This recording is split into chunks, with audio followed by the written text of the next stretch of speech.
I think it definitely goes to show kind of the value of the fellowship, and technically, like, our title is Step Change Fellow. Yeah. Obviously to like refer to that idea of us taking our first step into the art world. But Yeah. Well, how have you sort of found having that stability? What have you sort of, I guess, what have you taken from the year? What are your plans beyond the fellowship? Yeah, I mean, to be honest, mostly what I've done this year is exhibitions in Cardiff. Like I touched on this earlier, but the idea of kind of being in a local kind of community-based scene was something that I really wanted to. I'm very much like a people person, have a really big family, and the idea of community has always been quite important to me, partly because of kind of intersectional identity, which I'm sure you'll understand, like being bisexual and being disabled, and those kind of experiences and the communities that they bring that people outside just don't understand. So kind of reflecting that back in my practice was really important to me. Definitely. So I've done a few exhibitions at Cardiff Made. Which is an amazing space as well, isn't it? It's so brilliant. And Zoe's just amazing, and it's been nice to kind of chat to her more. Finding my feet really in Cardiff, I feel like I've made a home for myself now, which is typical because I'm about to move. But it's not far away, hopefully. No, not too far.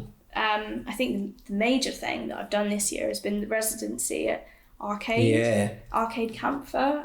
Which again is absolutely amazing. So, I mean, it's 3 months of work in this massive space for us. We'll pay you. You know, it's a dream come true, and to have that on top of the fellowship was just like astonishing. You know, I've been so lucky to have that, and that kind of dual income is something that I never ever expected in this field, let alone in this year when I was only 22 when it started. I mean, I think residencies are a huge thing, aren't they? Especially for establishing your practice and meeting other artists. I think that's definitely a big thing for all artists to look out. I mean, I'm guessing that's something you'd love to do again after this as well. I'd love to. I think kind of long term, my plan is definitely going to be kind of seeking out more residencies, and it's a really good opportunity to travel as well. Applying outside of where you live. But the space in Arcade is just fantastic, and I've been able to just absolutely like let loose in there. I mean, it's a mess half of the time, but it's my mess. And I'm sewing and, you know, drafting my patterns and figuring all sorts of stuff out, and to have 3 months. And I've built, if I do say so myself, like a cohesive collection of sculptures that I'm really proud of. And then, you know, you've had support from Claire and George who run the space. And so many people wander in, whether it's a brilliant location. It's great. I mean, it's in Queen's Arcade, and so whether it's strangers who are just out shopping or artists who've come to seek you out and chat to you about what you're up to, I've just had so many great conversations, and especially after COVID, and so long working in isolation, and then you and I have been up here by ourselves. It's bizarre. Most of really the year.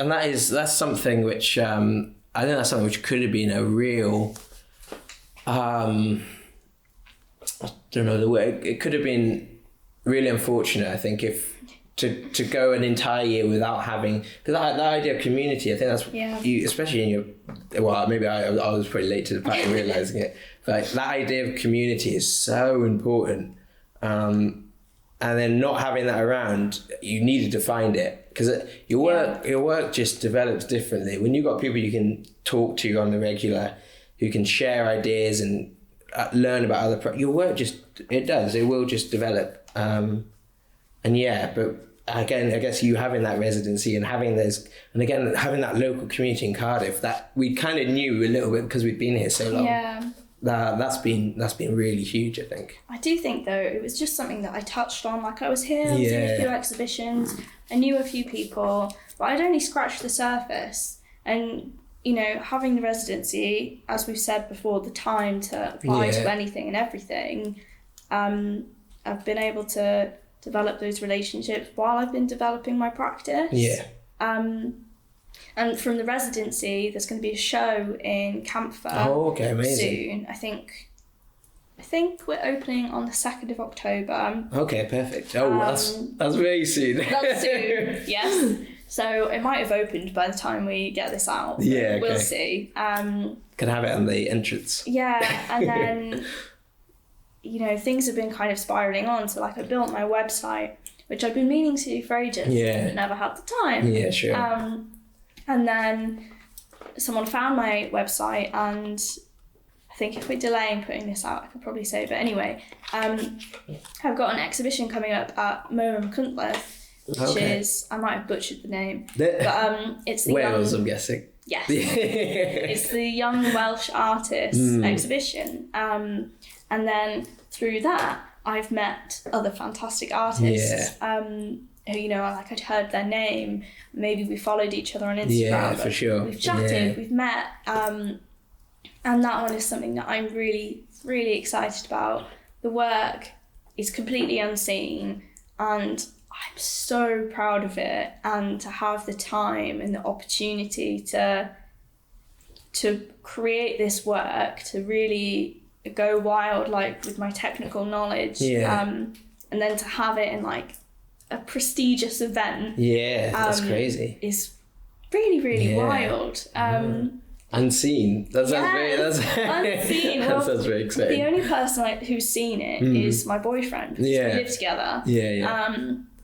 But that's it. There's nothing else. So it's all very exciting to me.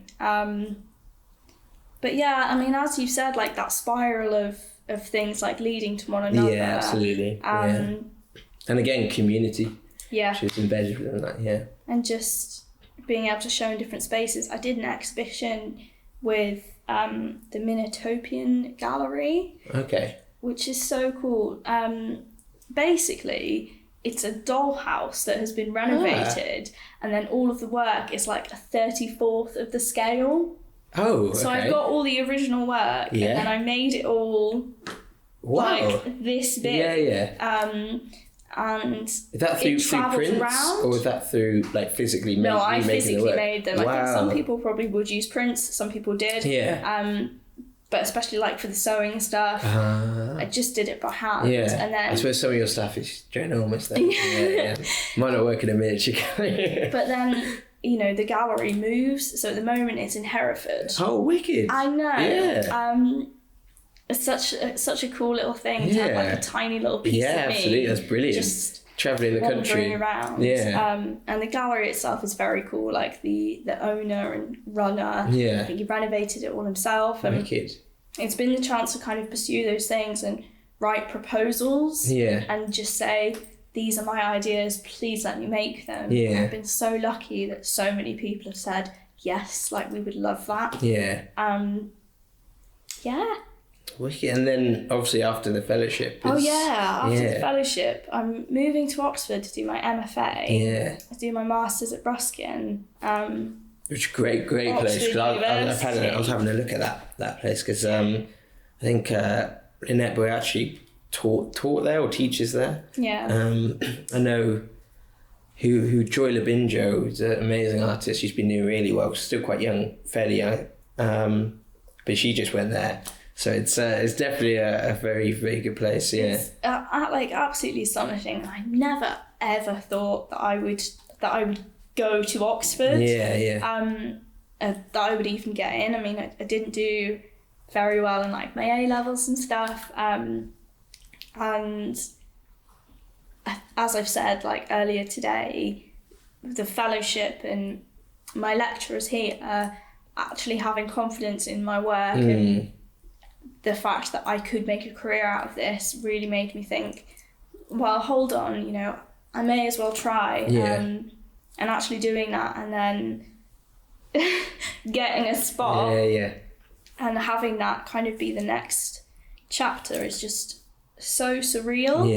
But I'm really, really looking forward to it. The course it'd be amazing. Yeah. Even my interview for the course was just fantastic. Okay. I was just like, I love all of you. Like, but that's so good, because I mean, it's like a weird thing. And it's hard to, like, I think, get your head around. But like, whenever you go to like an establishment or whatever, you almost have to do the same with them to an extent, because ultimately you're paying them a lot of money as well, aren't you? So you convince me. a lot of money. Hell of a lot of money. But yeah, if you got that impression straight away, it was so nice, really and I think it's such a funny story, because I wanted to move to Cardiff before I wanted to come to uni here. So I applied to CSAD, came in for my interview, and it was great. Like, it was the only interview I had where I felt that the lecturers were interested in me, and they weren't just saying, come here because we're the best. Yeah, for sure. They were genuinely